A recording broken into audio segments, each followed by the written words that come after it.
भगवती किचनमध्ये तुमचं सगळ्यांचं खूप खूप स्वागत आहे. आज आपण बनवणार आहे मटणाची भाजी. आता आमच्या आजी खूप छान मटण करत होत्या, तशीच आपण ही रेसिपी करणार आहोत. सगळ्यात आधी मी आलं लसणाची पेस्ट आहे आणि कोथिंबीर आहे. सगळ्यात आधी मी तेल टाकते. तेल टाकले तापायला. आता कांदा टाकून घेऊया. एक छोटासा कांदा घेतलाय, बारीक कापून घ्यायचा. तर छान मस्त असा परतू द्यायचा.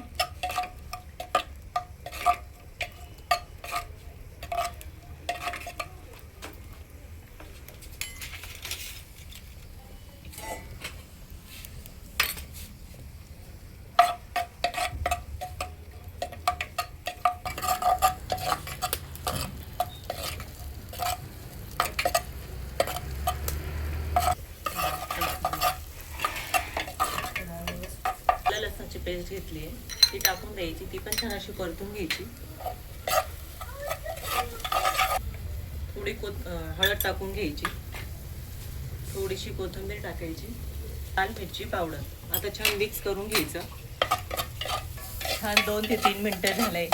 असं हे मटण टाकणार आहोत. अर्धा किलो मटण आहे. छान असं मिक्स करून घ्यायचं. छान तुम्ही करून बघा नक्कीच चुलीवरचं.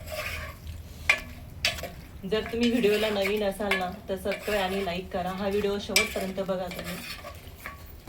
आणि थोडंसं चवीनुसार मीठ टाकायचं.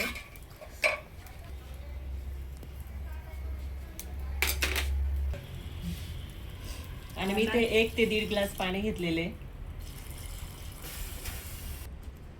आता आपण हे 20 मिनिटं असंच राहू द्यायचं, झाकण ठेवून द्यायचं. तोपर्यंत आपण आता मसाला तयार करून घेऊया.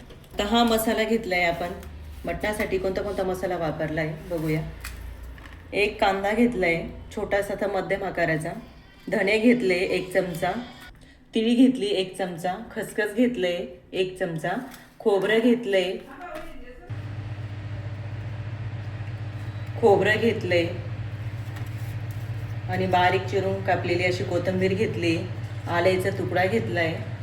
दालचिनी घेतली. लसूण घेतलाय. तेल टाकून घेऊया. तेल थोडंसं टाकायचं.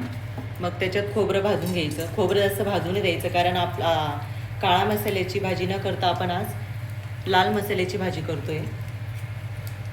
थोडासा असा तांबूस कलर येऊ द्यायचा. मस्त भाजून घ्यायचा. आपण आज चुलीवर भाजी करतोय तोपर्यंत गॅसवर आपण हा मसाला सगळा भाजून घ्यायचा.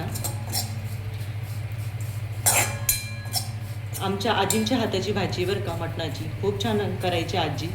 तशीच आज आम्ही करणार आहोत. कशी छान मस्त खोबरं असं भाजलेलं आहे. आता ते एका डिशमध्ये काढून घ्यायचे. आता कांदा टाकते. कांदा बारीक कापून घ्यायचा. छान तसंच जसं खोबरं भाजलं ना तसंच भाजून घ्यायचा.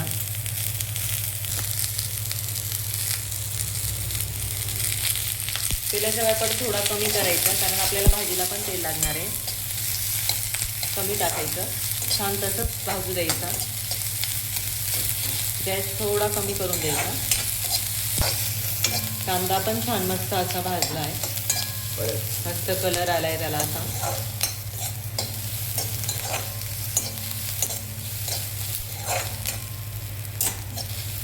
तो पण एका आता आपण डिशमध्ये काढून घ्यायचा. कांदा वेगळाच ठेवायचा आणि खोबरं वेगळं दळणार आहे मी आधी. नंतर हा मसाला दळून घ्यायचा. तसंच एक एक करून सगळा मसाला असा हा भाजून घ्यायचा. ते पण असंच भाजून घ्यायची. आणि त्याच्यात मी ही तीळ घेतलेली 1 चमचा, ती पण त्याच्यात भाजून घ्यायची.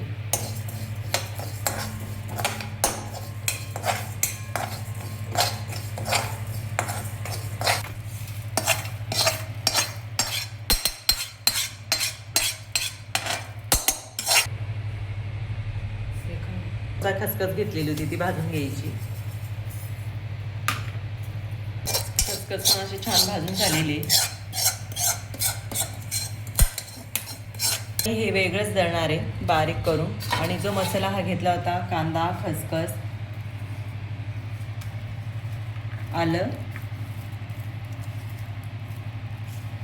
कोथिंबीर आणि लसूण हे सगळं एकत्र दळून घ्यायचं. थोडंसं पाणी टाकून आणि बारीक दळून घ्यायचं. हे बघ छान भाजी पण मटणाची अशी शिजलेली मस्त.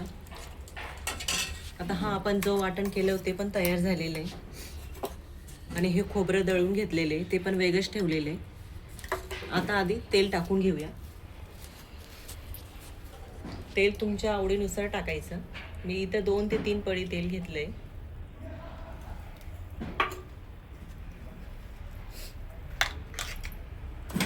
आणि हा मी मसाला घेतलाय. हा काळा मसाला आहे घरचा, जो वर्षासाठी आपण जो बनवून ठेवतो, साठवून ठेवतो, तो मसाला घेतला आहे. आणि हा मटण मसाला घेतला आहे 2 चमचा. हळद घेतली आहे अर्धा चमचा. आणि हा गरम मसाला घेतला आहे 1 चमचा. आधी तेजपान टाकते. आता हे वाटण मी याच्यात टाकून घेते. वाटण तुमच्या आवडीप्रमाणे टाकायचं. घट्ट किंवा पातळ असं करायचं असेल तर छान परतून घ्यायचं. त्या परतून घ्यायचंय. मस्त अशी चुलीवरची झणझणीत आज मटणाची भाजी आपण करणार आहोत. शेवटपर्यंत हा व्हिडिओ बघा. कसा झाला ते सांगा कमेंटमध्ये. आता आपण याच्यात जे खोबरं घेतलं होतं ते आपण टाकून घेऊया. ते पण छान असं परतून घ्यायचं मस्त.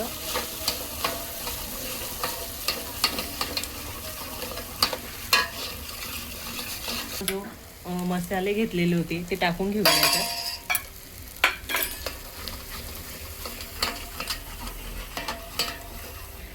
याच्यातच टाकून घेते. नंतर आपण वरून उकळली की भाजीला टाकून घेऊया. आता ते याच्यात थोडं थोडं पाणी टाकून घ्यायचं.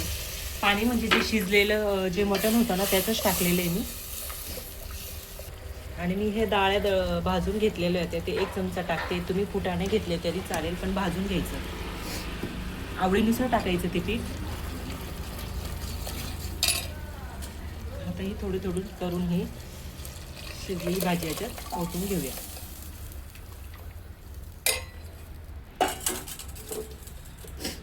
पाणी जसं जसं लागेल तसं टाकायचं.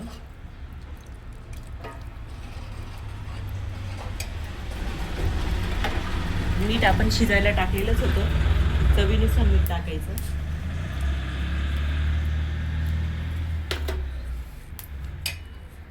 आणि 2 ते 3 मिनिटं छान असं उकळू द्यायचं मस्त. छान मस्त तरी पण आलेली आहे. ही बघा छान मस्त अशी उकळायला लागली. छान उकळी दिली ना की चव पण छान अशी लागते. 10 ते 15 मिनिटं मस्त अशी उकळू द्यायची. आपण रोजच गॅसची भाजी खातो रोज. एखाद दिवशी आपण ही चुलीवरची भाजी खाऊन बघा नक्की कशी लागते. आमची आजीची रेसिपी आहे ही मटणाची भाजी. खूप छान बनवायची आजी. आता नाही येत त्या. आमच्या आजी वारल्या. छान अशी उकळी पण आली. मस्त अशी भाजी शिजलेली. आता वरून छान मस्त अशी कोथिंबीर टाकून देऊया. कोथिंबीर थोडी जास्त टाकायची म्हणजे कोथिंबीरची चव त्याच्यात उतरते. परत 2 ते 3 मिनिटं अशी उकळू द्यायची. मी बोलते बरं का. छान भाजी मस्त अशी तयार झालेली आहे. तुम्ही नक्की करून बघा. कशी झाली ती कमेंटमध्ये सांगा. धन्यवाद.